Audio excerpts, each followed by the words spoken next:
Talkin Down the Highway, Beach Boys podcast presented by Strange Currencies Music. I'm Matt. I'm Glenn. I'm Tim. And we are talking down the highway, literally. We're in a car. Specifically Highway 26. We're in a car. We are in a fucking car. Yeah. Yeah. So, excuse Matt's, like, plosives. Yeah. The road rage is where you're really going to hear him. Yeah. Why? Well, we'll tell you why in a little bit. We're actually in a car. It makes sense. It makes sense for this episode. For a reason other than just being the literal... We are talking down the highway. Form of our podcast, yeah. We figure we're almost a year into this thing. We might as well have an episode where we're talking down the highway. Yeah. So literally. Hop in the car. Let's have a talking down the highway, down the highway. Yes. And, Two on the nose. We just passed a sign that said, "Wake up, America! Dawn is a con." Wow. Okay. Like that. Don was a con? We're not talking about him yet. Well, we can always talk about him. No, we're just bantering right now. How as we do in our first segment. Yeah, first segment's always bantering. We're on the road. We had Del Taco? Yeah, so we as any good road trip should, we began at Del Taco. Your first Del Taco, Tim? My first Del Taco. And? It was really good. Okay. So good. How would you rate it on our scale? I mean, at least a Carl, but probably even more like a Dennis. I mean, up there. Dennis is higher than a Carl. Because it's like ostensibly a fast food joint. Yeah, you got to rate it on the fast food scale. But, But compared to Taco Bell or any of that stuff, it's like it's more like the food quality is closer to a taqueria, or a restaurant than just a fast food place. And I want to say, but it's fast food. As someone of Mexican heritage, that you walk in there, this one in Gresham, there's Mexicans working there. They're listening to Mexican hip-hop dance kind of music, like not some corporate playlist. I look up at the menu board, and they've got some kind of endorsement deal with Danny Trejo's Tacos. That was some good Al Pastor, I will say. The Al Pastor tacos are Danny Trejo themed. That's good. They've got like his head chopped up in them. You get a free chest tattoo with every order. And so it felt very authentic. Those are maybe superficial reasons, but it was really good. I ate way too much, especially considering that I had 2 New York steaks and a big old slice of pizza or slice of birthday cake for breakfast. Wow. Yeah. That's big. That's all right. I fucked that up by saying pizza. And a Cobb salad. Yeah. I had 2 New York steaks. Are these Seinfeld references and a again? Piece of birthday cake for breakfast. And I'm gonna have a Cobb salad, and now I got all that Del Taco in the middle. Yeah, but it was good. Rough. It was good. Yeah. We parked in the handicap spot. That's right. We're we do it all the time. to do. Yeah. Yep. And now we're on the road. We fueled up at Glenn's favorite place, which loyal listeners of the podcast know is, of course, Space Age. We saw Vanna White there, which is unusual. It happens. Which is very nice. So yeah, we're just on the road now and driving. Highway 26. We just went through Sandy, Oregon. It's a charming little town. There's a sort of an awkward lack of honking going on right now, but we're sort of surrounded by cars right now. When we get some open road, maybe we'll honk down the highway. Yeah, that would be nice. Yeah. Oh, can you play It's Okay with the Beach Boys? 15 Big Ones? Maybe in a little bit. Okay. Yeah. All right. Yeah. Anything else that we got going on for banter's sake? We should talk about something. We all watched last night. I had never seen this in full. I'd seen some bits selected and pieces. clips from this, but we watched it last night. It's a roughly 6 minute clip. This was Mike Love on lifestyles of the rich and famous. Yeah, it was sometime in the early 90s, because they referenced one of the properties, one of the 4 properties that they featured that he had bought in 1990. That was the most recent date reference there. So sometime in the early 90s, Mike Love, lifestyles of the rich and famous. Wow. What were your big takeaways? Yeah, guys? My biggest takeaway is that he is a ladies' man. Guilty. Charged. Life in prison. Life in prison, as long as you put some ladies in there with him. Yeah. He's fine with that. He does like women. He reiterated that. He doesn't struggle with alcoholism. Alcoholism. Some of his cousins did, but that's their problem. Yeah. That was a direct quote. They were alcoholists. They were alkaline. Is this like the genesis of the Mike Love hate? Like, I feel like this was probably, if somebody like your average Beach Boys fan would watch this and be like, man, he's a turd. Like, he just came off as super turd. I don't know if he's ever appeared on camera and not come off as a super turd. Well, but this might be like the mainstream, turd genesis. I mean, we're pretty big Beach Boys people, and we had never seen this thing in full till last night. Well, so I don't know that a whole lot of people are like, oh, that's that guy, But there were a lot of things in this. Like, it was jam-packed 6 minutes of like, holy shit, this guy is so fucking ridiculous. The self-massage thing was fantastic. Wow. Dude's like lubing himself up, and he's all super into it. There were a lot of hatless Mike Love scenes, and we can confirm now what we always suspected. He's bald as he fuck. Is he has lost a lot of hair. Yeah, lot it was of just hair. a theory until now, because he's always got a hat on. Yeah. We just assume if you're wearing a hat, you probably have a full head of hair underneath it. No, he doesn't. Guess not. Bald as fuck. Weird. I don't know. Other takeaways? He's got multiple homes. Well, 4. Yeah. He likes cutlery. Yeah, cutlery. right. But he doesn't buy a whole lot of it because he's always bouncing back and forth between his multiple. Bounding around between his multiple homes. So he just doesn't invest in cutlery. Mm-hmm. He's got a baby grand piano, never played. He apparently, his 7th child that he will admit to having fathered. A little bit of some weird stuff going on here. He has named this child Brian. With his child bride. He claims she's 25, but who knows? The only other comment I have is that it would have been really fun to be a writer on lifestyles of the rich and famous. Because apparently pun after pun. Shitty pun after shitty pun. And you can use the same pun over and over and over again. Good vibrations. I don't know if these even count as puns, really, but it's like, clearly my gloves feeling the good vibrations on one of his 4 estates. Wow, that was a solid Robin Leach there. Very good, yeah. He said good vibrations at least twice, and then he said, no, you can have a good time in his room. Things like that. It's pretty good. Yeah. It reminded me of 2 things: how much I hate Mike Love, and how much I just hate that whole 80s wealth worship culture. You don't like Mike Love? No. I've mentioned this already? I don't think so. Interesting. Here we are, 47 episodes into the show. I thought I had been pretty clear about It this. really adds a whole other dynamic here, because I was going to say I love Mike Love, but I just can't. I can't keep it up. Yeah. He's no good. He's no good. All right. Well, hey. Let's take a break, and we're going to come back and tell you what it is that we're talking down the highway about this week. Sounds good. All right.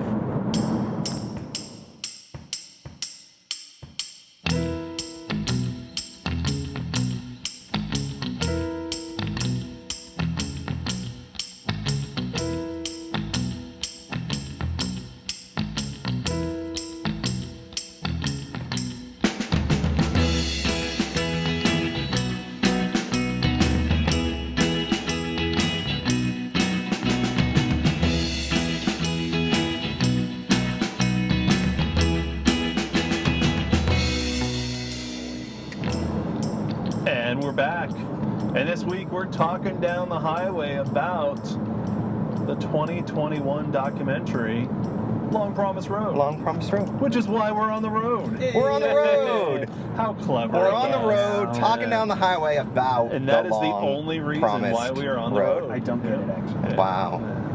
That's a solid concept album. Yep. Brilliant. Brilliant. All right. It's right on par with Endless Summer. 2021. Here we are.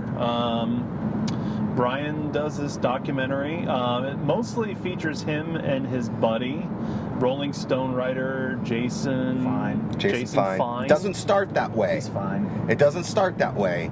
They sit Brian down and figure we're going to do a documentary. Brian telling a story, but the interviews are just like brutal, like just not going well. This is off camera. This is like you're talking about in development. Like Correct. They decide not to do it that They way. decide not to do it that way because Brian's just like nervous, one-word answers. You know, they're talking about how he's notoriously a terrible interview, and so they bring in his buddy Jason Fine from the Rolling Stone, and one of the ways that Fine has gotten Brian to kind of loosen up to him is they just go out for drives. So they kind of pivot. He did this thing where he tricks him by being his quote friend, so he feels comfortable around him. Yeah. You know, So he's like playing the years, long I think. con? Yeah, I think so. No, like I found their friendship to be really nice. Like the fact that you know, I don't know, maybe I just want to believe too much, but I felt like there was real sincerity there. That Brian did feel comfortable around Oh yeah. him, and that Jason was sensitive to Brian's needs and his Right. you know, when Brian was nervous or worried about something, he responded in an empathetic and understanding manner. And when they go to the Paradise Cove little plaque, they're holding hands. Yeah. You know? Yeah, I felt like there was genuine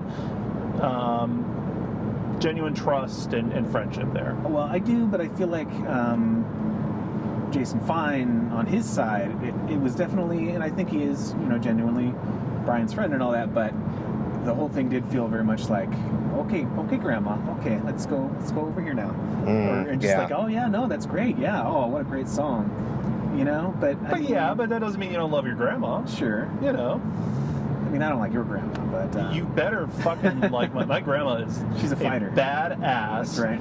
Hi, Grandma. I know you're probably not listening to this, but I'm thinking of you, and way to continue kicking ass. I saw your rehab video this morning.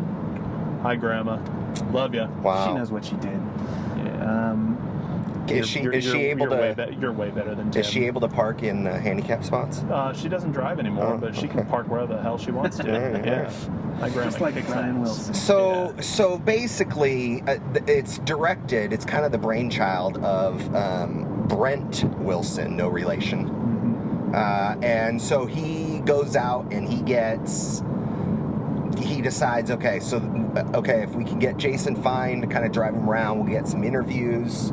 What else can we offer that hasn't already been done before? Because that's kind of what it feels like. How many documentaries have there been? Right. My goodness, lots of them. Yeah. And some, you know, more definitive than others. But, you know, why do we need another documentary at this point? And you kind of get a sense that Brent Wilson, the director's concept is, okay, let's check in on Brian. How's he doing? Let's look back on his legacy. Let's see if we can get some interaction with him that we haven't heard. Because, like, all the stories are known, right? We've heard all the stories. We've told all the stories. So then he goes, in addition to these clips of Brian driving around, And you it's know, just like they have reminiscing. cameras set up all around the car. There's Right. like 5 different angles of just them in the car. So they're going to do the interview in the car. We're going to drive to some of Brian's childhood, you know, locations. There's points of it where it kind of feels like you're just hanging out with Brian Wilson for the day. Yeah. Like, you know, and I think that's kind of the concept. Like, what would it be like hanging out with Brian? And then they intersperse it with interviews from a series of famous kiss asses. guests. Some of them with seemingly more clear connections to Brian Wilson than others. Hey, the lady with the hat and the teardrop tattoo, I'm sure she was like best buddies with him. Yeah, Linda Perry. Yeah, she's the. Oh, is Yeah, that who Four that was? Non Blondes, yeah. See, Yeah, Linda Perry. I like that song, What's unironically. going on? Unironically, I like that song. I didn't know that's who that was. Yeah. Hat lady. I don't like her, apparently. Oh, well. In the movie. So Linda Perry from Four Non Blondes is one of the talking heads. She's Jacob. not in it. You're confusing her with Tina Weymouth. Okay.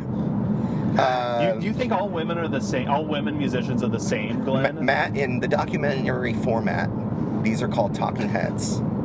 I don't get it. Jacob Dylan is one of the interviews. I mean, the best Dylan. Let's be honest, right? Okay.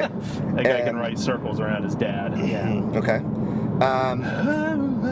There's a Jonas brother. There's Nick Jonas of the Jonas Brothers. We gotta have their side. of it. Why? Because he rose to meteoric stardom, much like Brian Wilson. Mediocre start. I was gonna say, it rose to mediocrity. As it was in a band with brothers, Oh. right? There we go. Was it kind of a teenage heartthrob? And Like can identify with what cheeseburgers. Brian went through, right? Yeah. Bruce Springsteen was another Yeah. interview. Never heard of him.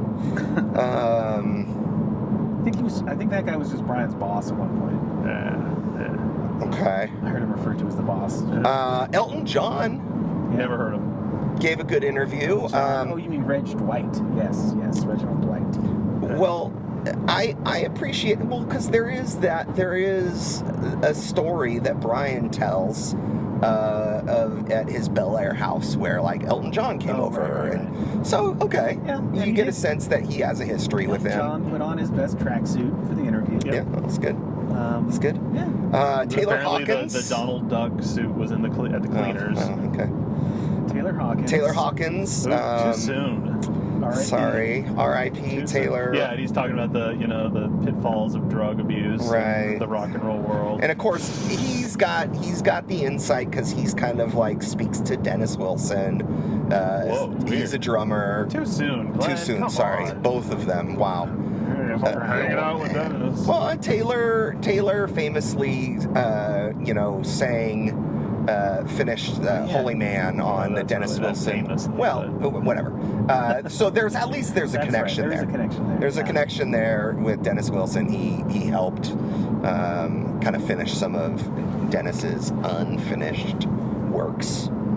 Let's see, Gustavo Dudamel. Who is that? Gustavo Fring? Oh, he's one of the. He's He the other Pollo hermano.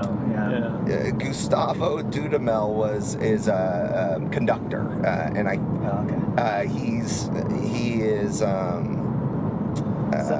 Philharmonic. I don't know if he was involved in the Beach Boys Philharmonic, the Royal Phil, but he's like a conductor, Venezuelan. I could not be less interested in that. I'm not exactly sure the Philharmonic connection. thing that you keep bringing up. I'm just, it's on Rate Your Music. I know it is. Is that like a stage name? Philharmonic? Yeah. Is he like a harmonica player? Yeah. Okay. That's Let's see. lame, too. Let's see who else. So I mean, Jim James. With a feather. With Yeah, a feather. It's to hold in a feather, so he Holding can a feather. make a kind of dumb point. Yeah, that was V-neck. kind of a dumb Yeah. point. Wearing a V-neck. Of My Morning Jacket. Yeah. Their first few albums are pretty good. Never listened to it. Well, I didn't get. I was kind of struggling to find the connection there until then. I realized that he's the one that helped finish Right Where I Belong. Yeah, I mean, he's definitely part of that like 2000s indie rock thing where, I mean, the Beach Boys were very, very much in vogue with, stuff like My Morning Jacket, Fleet Foxes, Animal Collective, Grizzly Bear. Like, there was just so much like Beach Boys influence running through a lot of that 2000s indie rock stuff. So I actually appreciated having somebody from that, scene, as it were, included as part of the, interviewees. And so we'll talk a little bit more about him when we talk about maybe the soundtrack. But Stephen Page from Bare Naked Ladies. I could not they had find. Well, they have a song, yeah. Oh, right. Yeah. Okay. Yeah. All right. I forgot. And that's it. Nobody else. I mean, they had No other guys who exist apparently for the sole purpose of appearing in Brian Wilson documentaries. Like, that's the only thing that he does. You're alluding to Don Was. Yeah.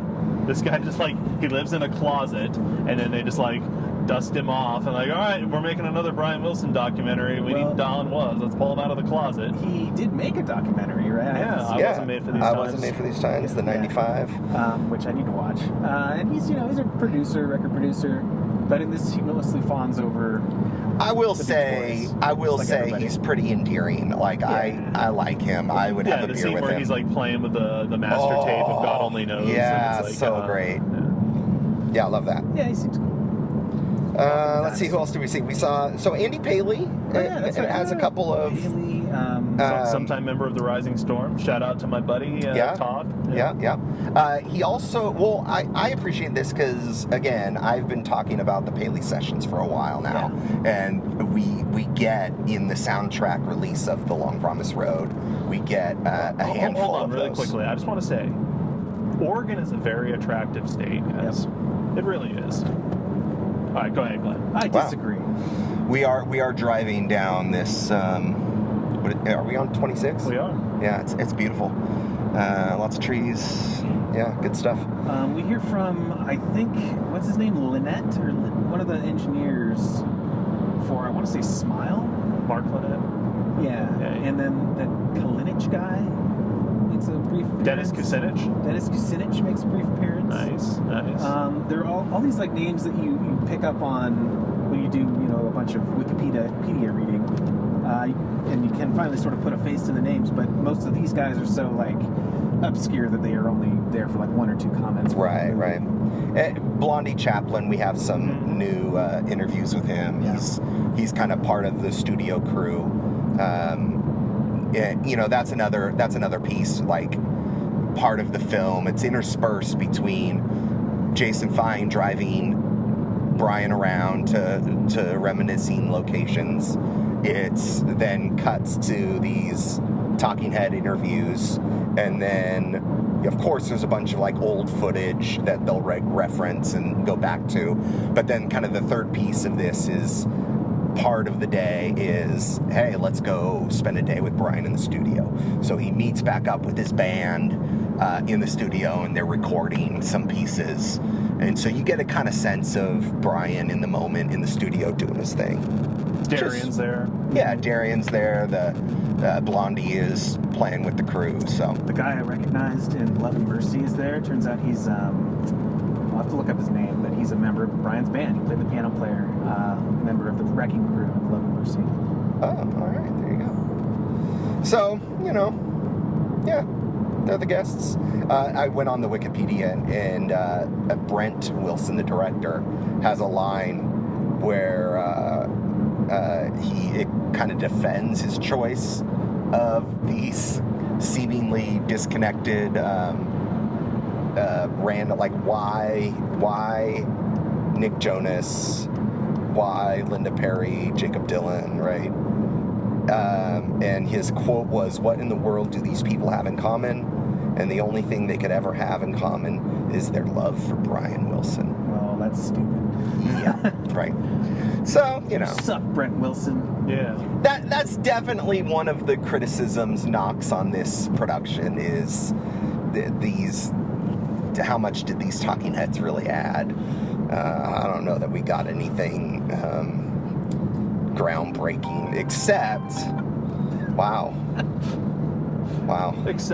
Except, I loved watching Don Was go through those God only knows master tapes and just kind of playing around on the thing.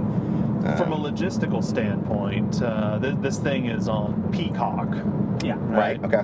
Like, how many damn streaming services do there really have to be? Right? Like, how many things do I have to subscribe to be able to watch something? I mean, I still had a few days left on my Peacock from the Olympics. Yeah. And then I actually went to cancel my account, and then they got me on the way out with about $2 a month for 6 months. Like, fuck you, fine. All right. So anyway, all hail NBC. Yeah. I guess. All right. Any other broad stroke thoughts on this, just in terms of things in general? Oh wait, you know what? It sounds like it's time for an episode of Sound and Vision.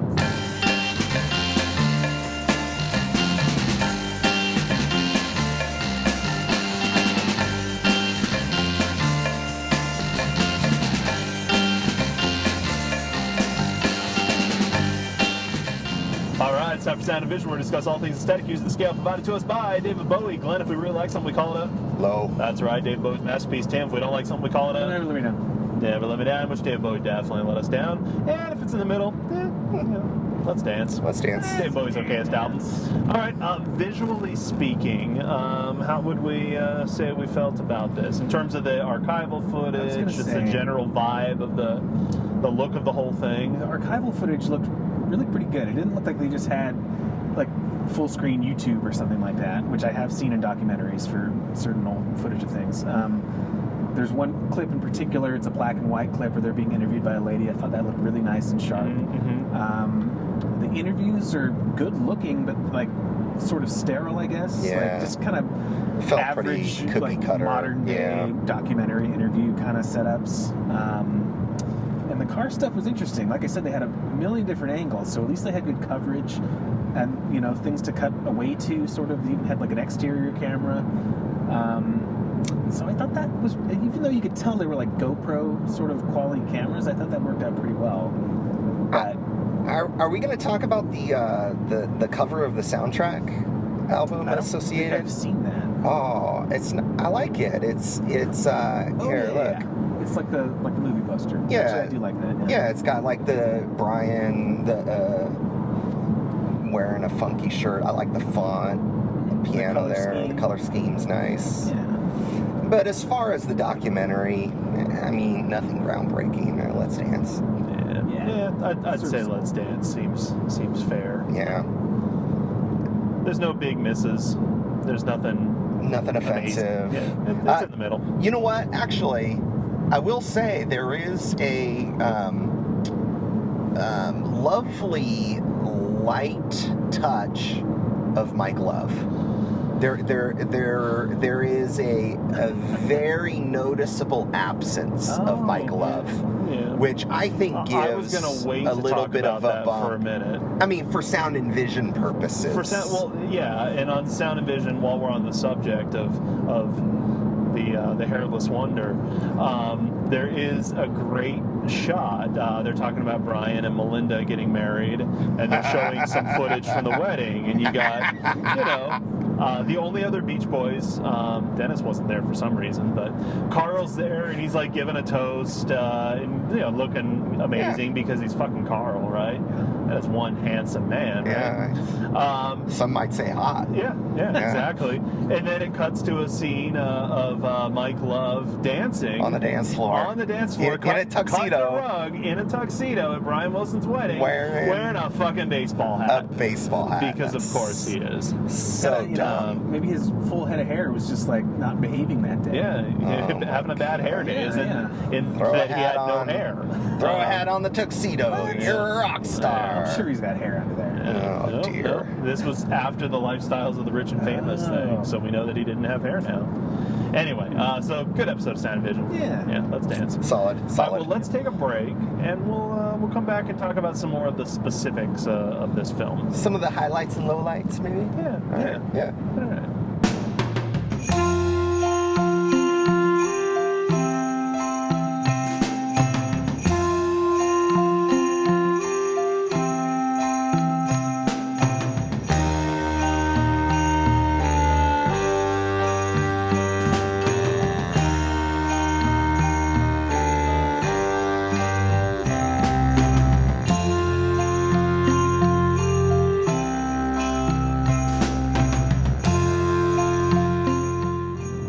And we're back on Talkin Down the Highway, Highway 26 in Oregon. On the long promised road. Some might say. And just to let everybody know, Glenn is really, really worried about the sound quality of this episode. I'm just saying, Matt. We understand you all are going to know that this is an episode that we are devoting to a concept, and you're going to forgive the fact that we're not in our controlled environment. And that in our Tim's beard studio. keeps like rubbing up against the mic, and If you don't like Matt's it, just- yelling into the. you You don't know like it, what? you can fuck Stop off. it.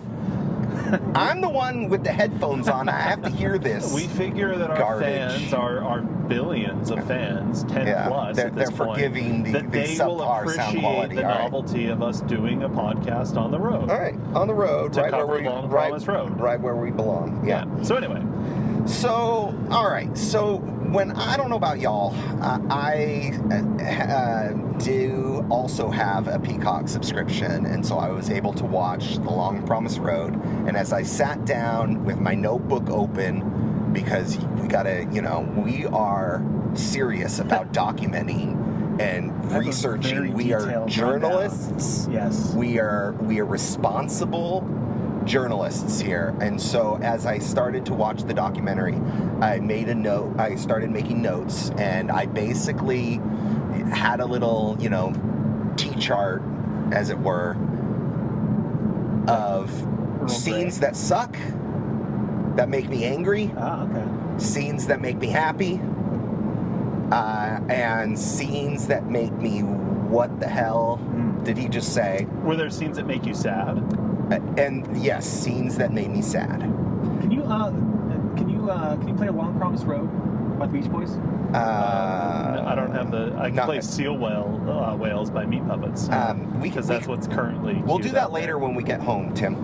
Okay. We'll put that on. We can listen to Dennis's album. We can listen to Dennis's album when we get home. So I'm just gonna play Dennis's album, but I'm gonna play it from an iPad. I think it was a laptop. Oh, okay. It was. I found this is, of course, this third time I think that I've seen this film. The first time I watched it, and I think Matt, we have slightly varying takes on or feedback. Ladies and gentlemen, we just passed a Cybertruck. Indestructible. Indestructible. Unless you throw a rock at it. Okay. Yeah. It's not on fire. But... Fuck Elon Musk, by the way. Fuck that guy. All right. Wow. Straight to hell. Wow. You transphobic. Wow. Toxic edgelord piece of shit. Fuck you, Elon Musk. Yeah. Okay. This is kind of like a out there opinion, but I don't think he's a very cool guy. I don't think he's a good guy. No. It's Anyway, controversial. I think he might suck. Hot take. Well, it's funny. The guy talks about the they/them pronoun being an aesthetic nightmare, and then he unleashes that shit onto the world. Fuck you, dude. Fuck you. By the way, I was behind one the other day on the road, and it looks like shit from the back. Like or from the front, or from the sides. Well, the thing is, it has probably this, from underneath. You can see what he's going for with the front and the side. Like it has these angles or whatever. It's a fucking rolling but garbage from the back, truck. Literally or looks garbage like can. From the back, it literally looks like a dumpster or something. It's just like a square shape. It's more like a Trashco waste disposal unit. Dumpster brands are top of the line. Wow. Sorry. Brand Sometimes, we're driving across this beautiful state, and then it gets sullied by that fucking nightmare. Wow. Trash can on wheels. No idea you had. I wish you had an opinion on it, Matt. You don't like Elon Musk? Yeah, that's bizarre. I'm learning all kinds of things. Wow. Like Elon Musk, Mike Love. Yeah, crazy. So back to what I was saying before I was next so thing you're gonna find rudely out about interrupted JD Vance by Elon Musk and his Cybertruck. So I have a detailed, you know who I do like? Who? Tim Walz. Oh yeah, he's great. Dude's awesome. Public school teacher, man. That's what it is. Warren Zevon fan. Yeah, I like Warren Zevon. I just want to say I have detailed beat by beat notes, Glenn. Oh yeah. So that's what I started doing, and I realized that the first watch of this, I kind of like it. I appreciated it. It was nice. It was nice to see Brian. It was nice to I liked it. But then as I watched it the second time, I was kind of like I felt a little bit like dirtier. Yeah. And then like this last time watching it, like I filled up the angry, sad scenes. Right. And there were very few happy scenes for me on the third viewing. I'm right with you there.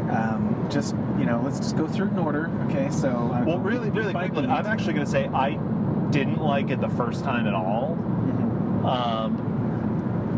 I feel like I softened on it a little bit the second time, and I don't know why necessarily. Maybe I wasn't paying as close of attention to it. I wasn't taking like meticulous notes because I knew I was going to be driving, and so that I would be reacting to what y'all were saying. But the first time Glenn and I watched it, we were on a plane. We were going to St. Louis, and all I had that would work to listen were those like horrible airplane, right. disposable earbuds. Yeah, Right. Awful. Yeah. So it's like I'm listening Almost to as bad this as the sound film, quality of this like, podcast. That the music is supposed to be so critical a part of it. Right, It's just like just trash sounding. I was like, hate this. But anyway. Well, I've only seen it once. I actually watched it in 2 sittings, and I was really into it the first half, and then for some reason the next day I was like really not into it for the second half. But I just beat by beat, very detailed notes. The very first thing that happens in the movie, let's see what I have here. Ass kissing. Huh. Interesting. Yeah, it starts out with ass kissing. Yeah. Well, this is what I then I have more ass kissing. Yeah, there's a lot of that. And then later on, there's some ass kissing. Okay. So if there's anybody whose ass needs to be kissed in the music industry, though, it's Brian Wilson. Yeah. I mean, come on. like we talked about, how many documentaries are there, and like, it's just, I don't know. I'm sick of hearing famous musicians just go on and on about anything. It's not even music. It's not even Brian Wilson. It's like anything. Any documentary where that's what it is. It's just a love letter to the subject. It's just boring. Yeah. Isn't that what this podcast is? Just a love letter to Mike Love? Well, to Mike, yes. Yeah. But yeah, see, like half the time we're talking about how shitty whatever album is, or like how shitty this member of the band is. And obviously we have good things to say about Brian, but like, there's only so many times you can hear somebody say, this or that little anecdote that they learned the same way we did. Yeah. Hey, wait a minute. Sounds like it's time for an episode of Heroes and Villains.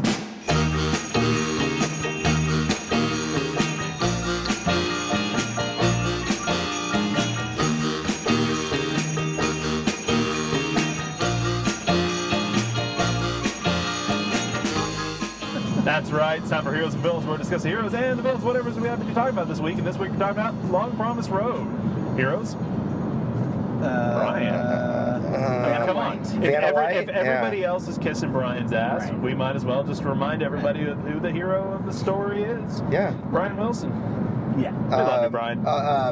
Brent Wilson for not including Mike Love. Very much. Yeah, sure. Why not? Heroic. Yeah. But Brian, come on. Brian, Hang in there, Brian's buddy. the hero. Yeah. We love you. Villain. Nick Jonas. Nick Jonas. That Jonas guy didn't need to be there. I'm torn. We haven't really talked about Elton John's tracksuit. I don't know. I was kind of into that. We haven't criticized Jason Fine yet, and I don't know. Maybe we've talked about we could go through. We'll talk first about and that. then talk about this stuff. Yeah. Or we can do it now. I don't know. Because the whole premise of the movie is it's built around this conversation between these two guys. I mean, Jason's fine. He's fine. He's fine. He's I see what you did there. I wouldn't say he's a villain, but I don't know. There were some moments in there that I was like, "What are you doing?" Yeah. Maybe. All right. We'll get into that a little bit more, but still, the villains. When I say it starts with ass kissing, it's Mike Love. It's Mike Love. All right, good episode. Let's move on. So when I say it starts with ass kissing, it sets up the movie with interviews. It's kind of a rapid fire interview. The really egregious one for me was where he's sitting at his piano, and someone off camera asks, "Where do these ideas come from?" And he's like, from my head, and then my hands, and then the speakers. Then the studio speakers, and then they're like, "It's kind of hard to explain, isn't it?" And he's like, "Yeah." Well, he's so literal with it. Right. Later on, it's just a dumb question. It's like, what do you want him to say? And then they're like force feeding him. Just tell us. We need a soundbite of you saying it's hard to explain. Like, come on. It was just forced and dumb in the car and later bad with journalism. Jason asks him, "What's your process?" And he's like, "First do the background track." Yeah, right. Then you do the background vocals. Right. That's a good process right there.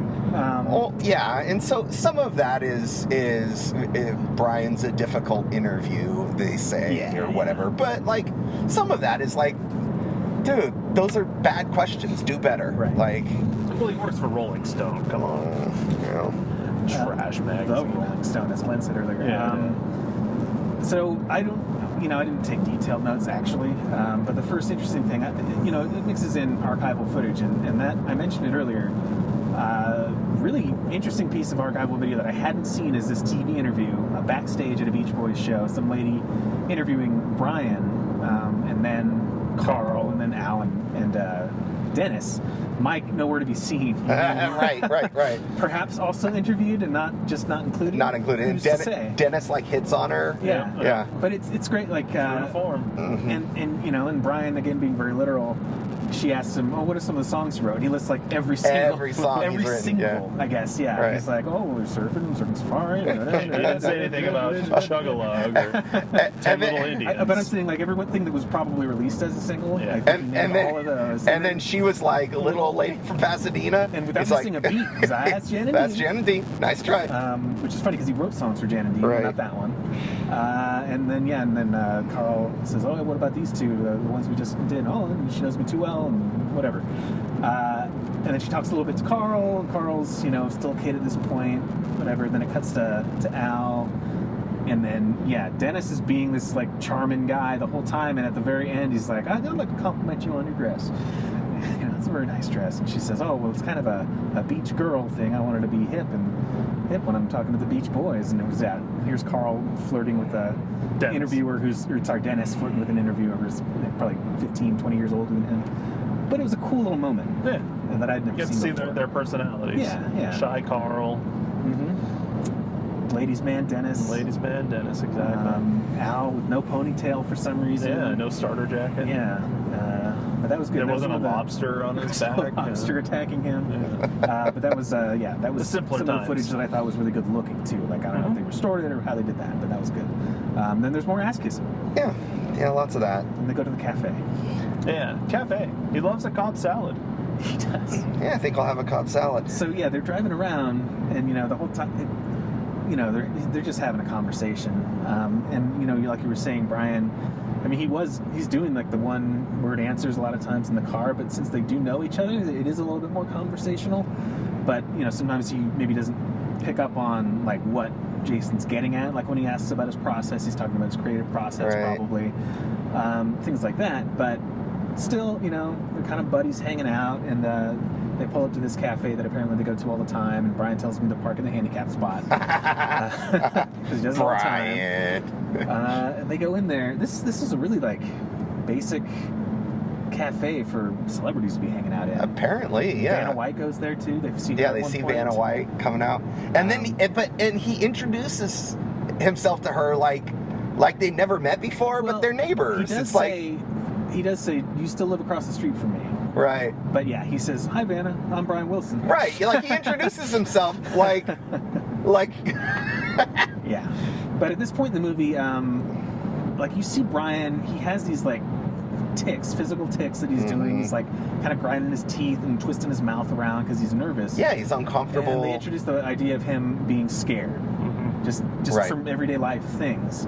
And they go to the cafe and he talks about that too. He's like, I get scared, and Jason says, "Are you scared right now?" He's like, "A little bit, but your voice is soothing to me, and we're hanging out, and like I feel comfortable and whatnot." But there's a cutaway interview with Jason himself talking about Brian, like the first time he ever interviewed him, which is, I don't know, the 80s or something like that.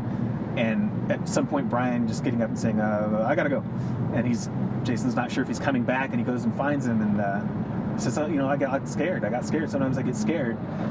And Jason asks, like, "Well, what are you scared of? What do you mean? What are you scared of?" And then Brian says, "Well, like what a fool believes." That Doobie Brothers song scares the hell out of me. And there's no further explanation in the movie, but that was it. But I get it. Michael McDonald, his voice can be kind of spooky. Good song. Yeah, that's great. So, we're establishing, and they talk a little bit about their relationship and how long they've known each other. Right. And you do get a sense that they really are friends. For me, the thing with Jason in the movie, as far as like his role and like, I don't know if it's exploitive or whatever, I think I kind of go back and forth, but I feel like he knows there's a camera. He knows they're recording a documentary. He is trying to pull stuff out of Brian for the purposes of the documentary. And who knows what they're like when the cameras aren't rolling. I didn't necessarily pick up on any ill intent from him. Yeah, but But still, as the facilitator, he's the one on camera. He's the face Right, of like, right. let's get Brian to do this. Or let's Right. take Brian here and see how he reacts. yeah, and you get a sense that maybe it wasn't Jason's idea, but he's doing his job. He's doing what they asked him to do. He's like hanging, and so like part of it is like, hey, let's go drive by Hawthorne. Yeah. And so they like go drive by Hawthorne. Maybe as we're there, Brian will perk up and tell a story or something. And at some point they see a classic car. They're trying to figure out what it is. Brian's like, yell at that guy, ask him about the car. I can't do I that. can't do that. Hey, buddy, what year is that car? 41. 41. and Brian's like all proud of himself. Yeah. He's like, see, yep, 41. Yeah. So one of the scenes that I put down is they're pulling up to Hawthorne, and they go to like see His house essentially is torn down. It's torn like a down, but plaque. there's a plaque there, Mhm. and Jason's gonna get out and stretch or whatever. He's like, hey, come, let's check it out. And Brian's like too nervous. He doesn't want to get out of the car. Like at that point, I'm like, man. And again, I didn't pick up on this until like having watched it a third time. And now that I know a lot more of Brian's story, I'm just like, this feels it feels cruel. It's like, man, of course this is going to be traumatic for him. Of course he's nervous, he's scared. Like, Well, don't make him get out here. Come One on. of the things about this movie is the fact, like, it's unique in the fact that it is, a lot of it is just a camera pointed at Brian, Yeah. just looking at his reactions Yeah, and right. like what's behind his eyes. Sometimes it's hard to tell how he is processing something. Sometimes it looks like he's going to cry, but he doesn't seem like there's an obvious reason for that. And then like the next minute he's like, well, no, something, he just makes a comment or like, put this song on the radio. But like just spending the time with him and looking at his face, Mhm. I think is what makes it sort of fascinating. And like when I watched the first half, I was really fascinated by that aspect of it. But then, the next day, the second half, maybe that had just kind of worn off a little bit. And it seemed more explosive. Right. Well, and that's the other thing is like, it's sad because like, I almost feel complicit in it. Like, Right. they made this film because they know I'm here and I'm going to watch it.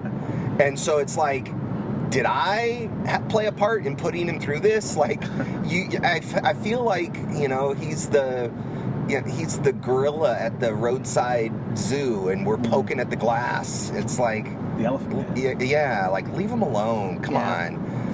Yet I'm like thrilled that I get to spend a day with Brian, and so. Did you ever see? I wish I looked up the name of it, but there's like an hour-long documentary about Wesley Willis. It's called like Hell Ride or something like that, where it's a similar thing. It's not like two people on camera talking. It's like the cameraman following him throughout his day, and it's similar in that at first it's really fascinating, and then at some point it gets really sad, and at another point you're like, I'm not really sure.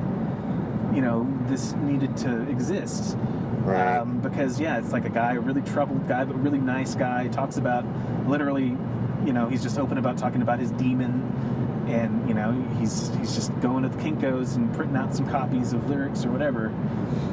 And you kind of feel like he's in a zoo, like you said, like this sort of weird other like crazy science experiment that you're just kind of like gawking at.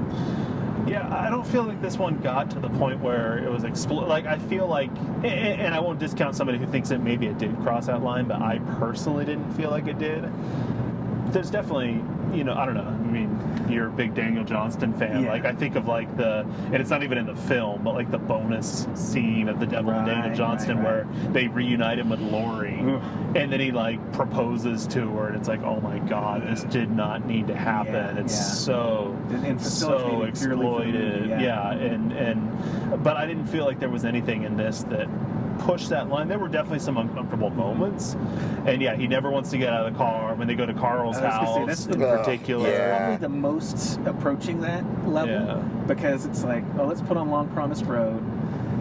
We're talking about we're at Carl's house. Yeah. And then Brian says, that's enough, like turn it off. And Well, at that point it's on, because what's his name? Jason says, well, I'm going to get out and look. You don't want to? You stay here? Okay, you want me to leave the radio on? And Brian does say yes, and Brian does have access to the volume control if he wants.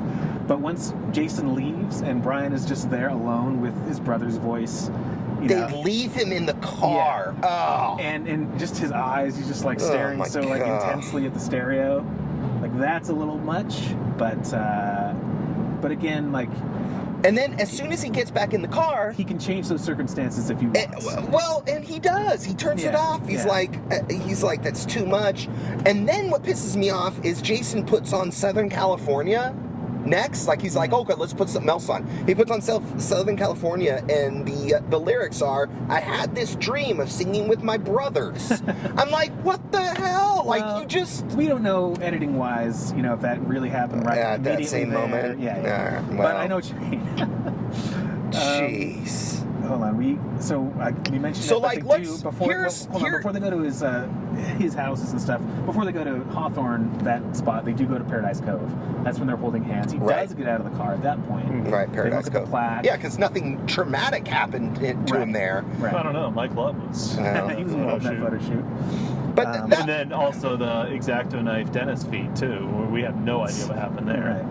And then they go to You get the sense that it's like, well, here, let's drive to all the spots that are painful for Brian. Mm-hmm. Like, let's go to a place that reminds him painful for Brian. Yeah. They go to his his childhood home, his first rich guy home, his second rich guy home. He doesn't get out of the car for those either, I don't think. No. But I don't think it's presented as it was an option. Let's get out and walk around. It was just like, because other people probably live there. Yeah. It's like, oh, look at this. And then they go to Carl's house, and that happens. I will say one of the best scenes, of course, was the cutaway with Don Was, like having his mind blown at the control board. I also really like when they're going to his rich guy house, the Bellagio, Bel Air house, and he name drops, like he's like, oh yeah, isn't this where you wrote "Busy Doing Nothing"? And that's the place where he was like stuck in bed and all that stuff. It's one or the other, yeah. And so they play a time lapse of them driving around with "Busy Doing Nothing" playing. Yeah. I thought that was nice. I appreciated that. Well, yeah, but it also kind of Jason says the sort of untrue thing of like, you gave directions to your house in this song, but it's really just like he doesn't really do that. He's like, go left for a couple blocks. Right. There's a fence on the left side. So, it could be to any house, but yeah, that was, I guess, the idea at the time, seemingly, when he wrote that song. But he also names drop. We mentioned he name drops like, Elton John came to this place. Stone.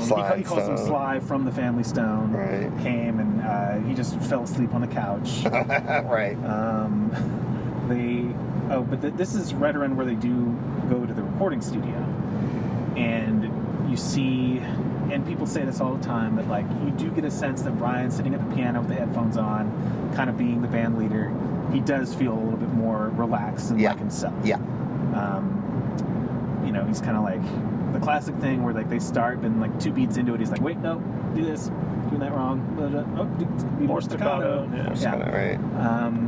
But then there was another portion of that studio scene where Brian's looking like really disturbed, like not well, like he's kind of like almost gazing off into space and just looking really nervous, and they start this whole montage telling the story of Murray. Right. And like putting Murray's voice from the studio recording, tell that over. Sexier Al. He was yelling at Al. Yeah. Not yelling really, but like that was the Help Me Rhonda session. Al was singing, and like in the closed captioning or whatever, it made it sound like Brian was the one he was talking to. And Brian was responding. Right. And in the context of the movie, you definitely get the sense that he's talking to Brian. He's not. They're just like picking whatever the best soundbite is from that crazy drunk tape. But still, it makes the point. It just felt messed up to me. It felt like. It did, and also because like I was saying before about like you look at Brian's face, and sometimes you can't really tell what's happening there. He's just kind of glassy-eyed in general. There's a little bit of that Kuleshov effect as a film student term. Such a nerd. You know, where like the same man's, like it's some Russian person way back whenever. It's like a shot of a man's face making an expression. Then it cuts to a baby. And then the same shot of the man's face with the same expression. Then it cuts to a bowl of soup. And it's like, oh no, we see in the context of the soup, you see his expression translate to he's hungry. And then in this context, it translates to this, which I think is all bullshit. Because like he doesn't look like he's experiencing any of those emotions. But that's like the concept, is that you can kind of apply anything to an image, falsely. With different techniques, different filmmaking techniques. And in that case, yeah, you're hearing, Murray's ghostly asshole voice over a shot of Brian staring off into space. Right. And just kind of implying that, oh yes, right now he's thinking about his father. He's so tormented and it's traumatic for him. They could have just superimposed a birthday cake over him. Jeez. They did talk about it, that birthday that like McCartney and everybody was at. Oh yeah, okay. That fell in my question section. That whole like scene where it was like Brian's birthday, Paul McCartney's there, and Fine mentioned that they filmed the SNL sketch on that same day. Yeah. And did the cover shoot of the Rolling Stone photo all in one day. Wait, is that true? Did he say that the Rolling Stone and the SNL thing was the same day as the birthday? Yeah. Huh. He said, you remember that day? That was a big day. It was your birthday, you filmed the SNL sketch, and you did the Rolling Stone cover shoot. Like, definitely like those two. Him in the bath He's wearing the same robe, it's the same stuff, those two things. And I guess maybe it was the same day as the birthday.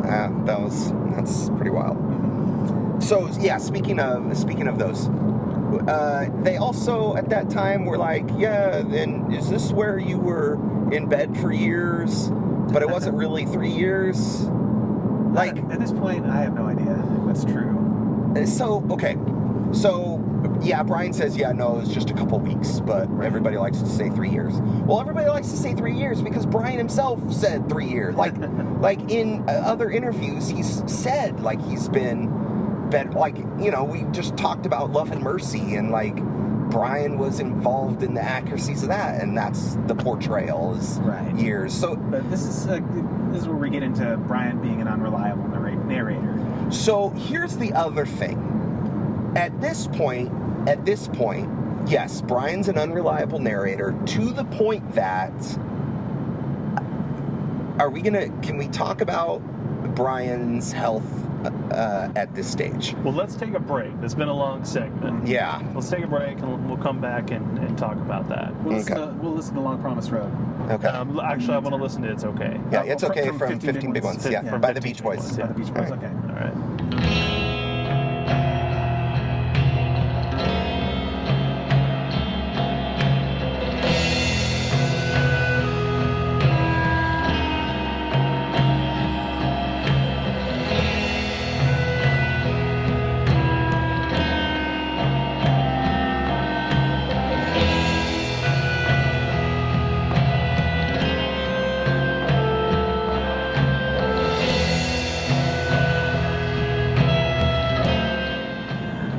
It's okay, da, da, da. I don't remember the lyrics.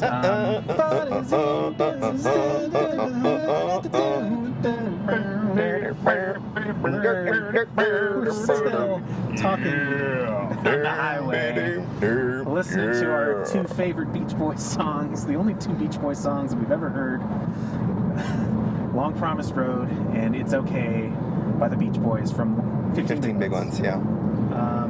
Yeah, talking about Brian being an unreliable narrator and maybe in some cases just not actually being sure if he has experienced certain things before. So here's the thing. At this point, it's actually come out that Brian is on dealing with dementia. And that has come out on Brian's social media. There was like a public statement that, he's having some health issues. So we know that Brian is dealing with memory loss, dementia, this kind of stuff is going on, which we joke about It's Okay, but like him asking to play. He does it at 2 different occasions in this documentary. At least, yeah. And it's like that's his coping. Like when he gets nervous and scared, like it's like he uses that song like a mantra. Like it's okay. It's gonna it's his hype song. But like it gives it that like, dude, this guy is hurting. He's in a tough spot here, and he's doing what he can to survive. And so having that knowledge that he's dealing with dementia, that gives a new perspective to kind of how you can weigh what's happening here. So like at one point, Jason Fine is like, you know, they're talking about Dennis, and he talks about Pacific Ocean Blue, and we sorted cocaine together. Yeah, there are a couple of moments where like Jason like throws up a softball to him, and he's like, "Yeah, we smoke grass in it." It's like, when did you guys decide to have kids? We adopted, right? Like, there's all these. But anyways, it comes out that Brian's never heard Pacific Ocean Blue, allegedly, and again, like. That's bullshit. Like, he totally has. I mean, there's something in one of the wikis about him. I don't know what point this quote was from, but he said something like, he would say that he had never listened to the album, and that was true, but he was familiar with the music. He was there for a lot of the recording, and he had like one song that he named off it that he said was really great, but it sounded like he said that he had never like sat down and listened to it as an album the way he listened to other albums. But in this, it makes it sound like he's never even heard it. What? Yeah, okay. So then, speaking of memory, there's also the scene where they're talking about was it Long Promise Road? So Jason, they're listening to Long Promise Road, and Jason's like, "Oh, is that Carl? Did Carl write those lyrics?" And he goes, "No, Jack Riley."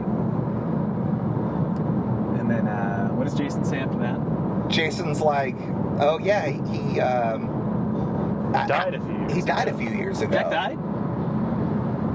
Yeah, a few years ago. Did you not know that? You didn't know that? How do you know that? Did you not? You didn't know that? Tim, you didn't know Jack Riley died? In Amsterdam? Wow. So it's the saddest part of the movie. It is so sad. All of a sudden, that broke my heart when I heard that. So here's the thing. I just want to talk about the moment. So it's the one like real like stab you in the heart moment of the movie. It is, yeah. Because you're like, oh my god, he did not know Jack Riley died. He's learning it in real time. We're seeing his face. We're watching it. Yeah. They cut to the angle. It's just him. He's doing the mouth kind of grindy thing again. He's wiping his eyes. Crying, But at the same time, he's asking these questions like, do you know what he died from? And Jason's like, oh, I don't know. And he asks, was he older than you? He says, no, we're about the same age. And then he says, can you play It's Okay by the Beach Boys? Right. Yeah. And that comes on, and they just like, it's a long, actually drawn out little sequence. And the whole time you're just like, oh my god.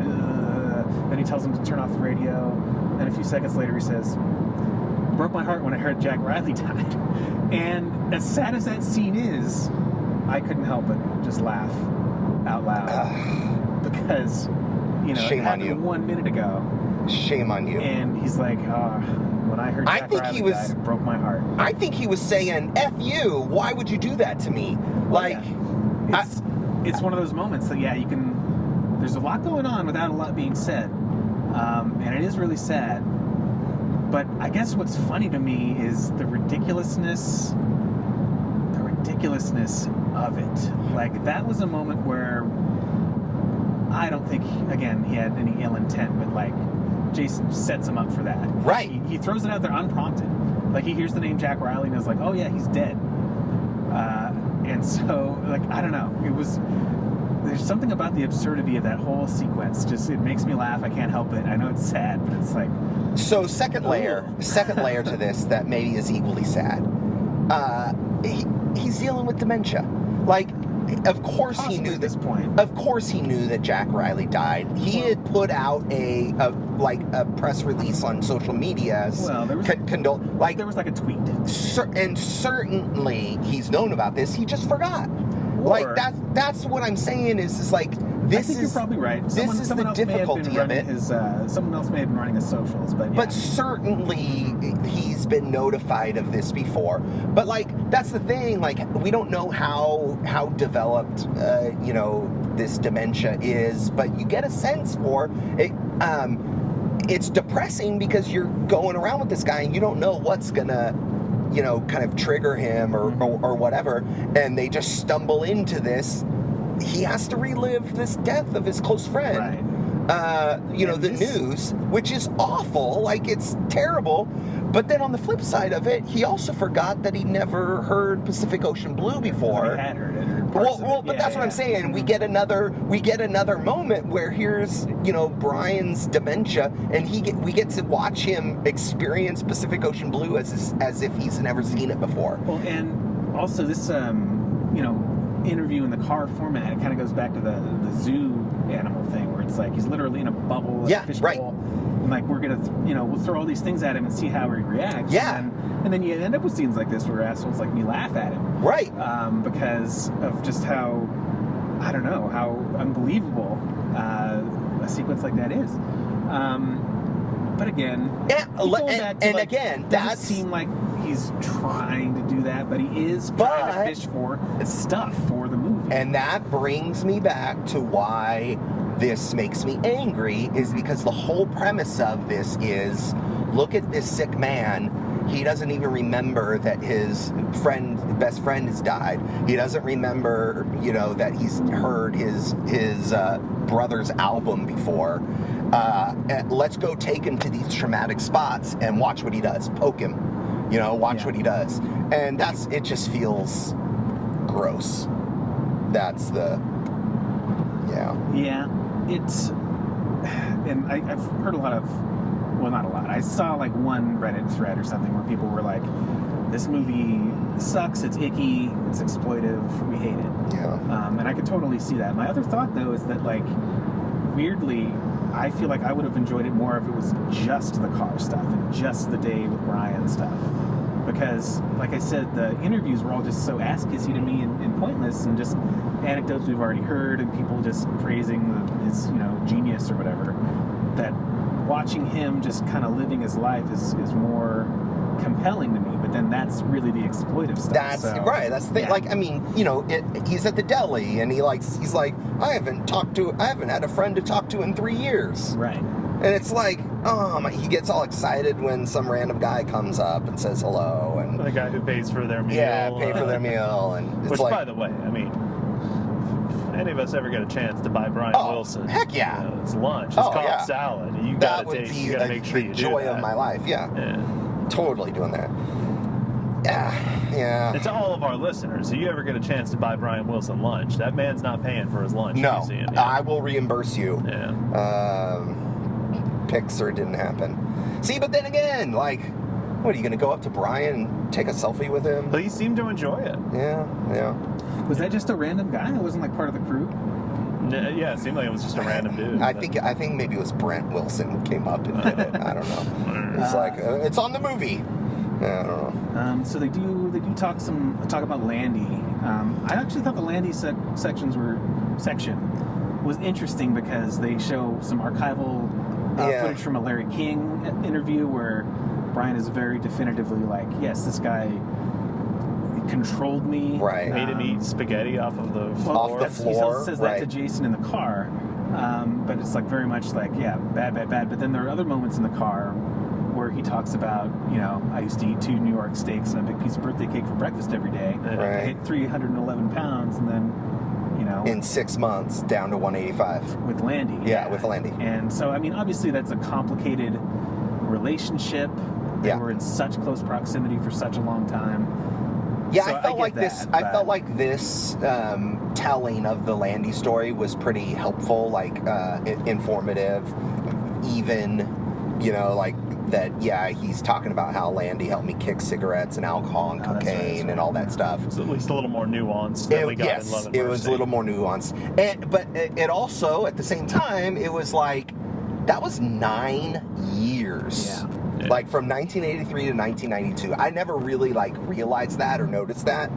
But like, Brian, almost like off the cuff, was like, yeah, this is when I was in prison. Like, Right. kind of like, it's a throwaway. He kind of jokes about it, but like, man, you realize, wow. And it felt, again, like it was more nuanced. He acknowledged that, yeah, I was on the, I was not in a good place and he needed that. But as soon as he stepped over the line and started like inserting himself into, music and production. Yeah, one of the interviews, that's where other than Brian was pointing that out, which is, I think it was either Paley or that Lynette or whatever guy who said that. But like, Landy, right. He obviously was doing more than just doctor stuff. Right. Well, I think it was like Paley who said pretty much like the day after or the day he was out of the control of Landy, he's like calls him up, he's like, hey, let's get to work. Mm-hmm. All the more reason I want to hear the Paley sessions. Mm-hmm. Let me say it again. And I will say we did get a handful of them on the soundtrack. Did you guys listen to the soundtrack at all? No. So after this comes out, there's the scene in the studio. The playlist you made with some of that stuff, yeah. So in the playlist I made had I was trying to piece together what the Paley sessions could have been with stuff that's been released, whatever since then. And, there's like 4 tracks that came out on this Premise Road that hadn't been released before, that were songs he worked up with Paley. And they have that, like, orchestral, like, Brian that we'd expect. And, of course, after this documentary comes out, they, there's some of these studio scenes, so it's like, hey, let's put out the soundtrack now. And so they have the song that the My Morning Jacket guy, Jim James, helps him finish. That leads it off, and then they play, there's like 4 previously unreleased Paley songs that Paley finishes that are great. Like, they're good. Do they have the version does it have the version of Long Promised Road where everybody sings? So then they also, to round out the album, have the Long Promised Road. They have that Honeycomb song that they were working up. More staccato. That's the one. Okay. Yeah. And then there was another. They have the Long Promised Road. Oh, and then they had like the live performance from the Ryman. There was no, it's not that one. I had written down, they had clips in the documentary from... Well, they had clips from the Hollywood Bowl. But that was from a few years previous. I think that was like 2016 or 17. Yeah, I don't know. That one was just rough. Like, Brian was like on speak singing. Carol, I know, it was pretty brutal. Yeah. And then there was another one, I think, that was more recent. In both settings, he had a teleprompter for the lyrics, you could see. But, that's fine, whatever. That's actually a smart way to do it. Any more standout scenes? Good, bad, ugly? I was going to say, when they did have footage of them performing Heroes and Villains at one point, and I forgot he does this thing with his hands. In the Heroes and Villains. Oh, right. He's just kind of like doing a scary thing with his hands. Spooky. Kind of a half moon, like, ooh. And it's also, one of the moments where he stops playing piano, but you still hear piano. Yeah, right. Darian's playing. But yeah. Yeah, in my room was the live at the Ryman. It was good. And then they close it with "I'm Broke," which is theoretically or I don't know, that's the narrative that's the first song he did when he escaped Landy, as he did "I'm Broke," which is kind of a funny, with Andy Paley. There were a lot of songs that I didn't recognize actually because I'm not as versed in his like solo stuff. But yeah. Oh, and then of course they re-recorded "It's Okay" for this one. Oh, really? Yeah, with thankfully without Mike Love. Mike Love's lead on it. Darn. Brian's lead. So yeah. Well, is it time to rate this thing? Yeah, I think we need to. Yeah, I think my rating has changed on this third watch of it. I have I mean, like I said, I've only seen it once, but I definitely have a love-hate thing going on with it, just from that one time. I gotta pull up my, I think I'm locked out of Instagram right now. So there we go, thank you. I don't have my scale in front of me. honestly, I feel I'm leaning towards Wilson Phillips, to be honest. 2.0. 2.0, yeah. Like, it's pretty low. it is low. That is low. Again, this is not where I would point you if you want a Brian Wilson documentary. Right. Like, yeah.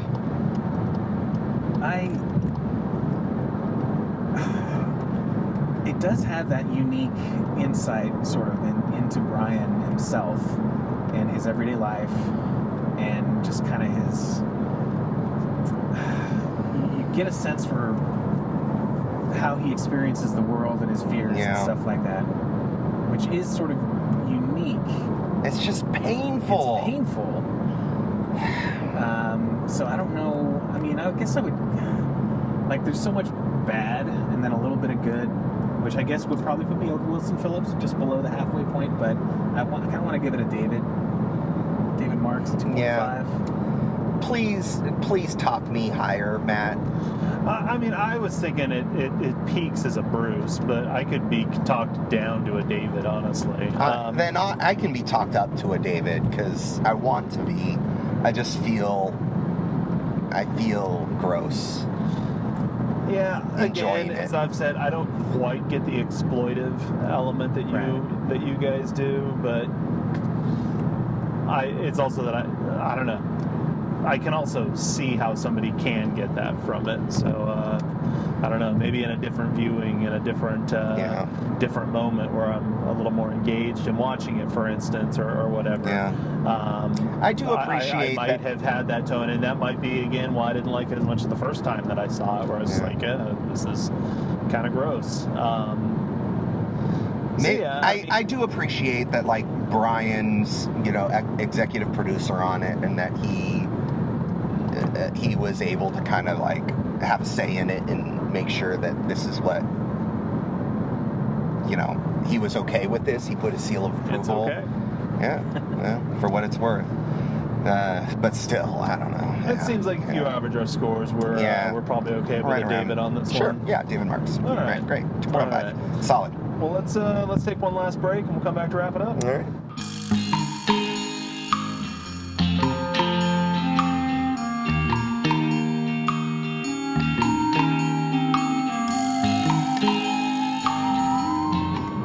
All right.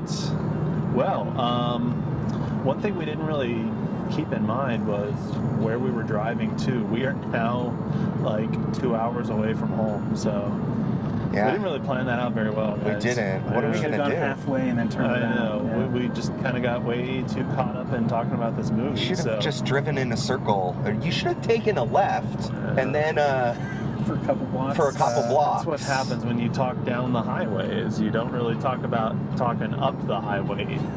So Is this Hawthorne up here? Can we pull over? No. I don't want to get out. All right. Well, hey, we'll find our way back home, or try to, I guess, Maybe. for the next Maybe. one. But Otherwise, see ya. yeah. We get a couple honks. Oh, yeah. Yeah. No, there's people. No, we just do passed it. a bike and Do it. there All we right, go. there. Yeah. We're officially honking down the There highway. we go. All right. There it is. We'll catch you next time. Later. Bye.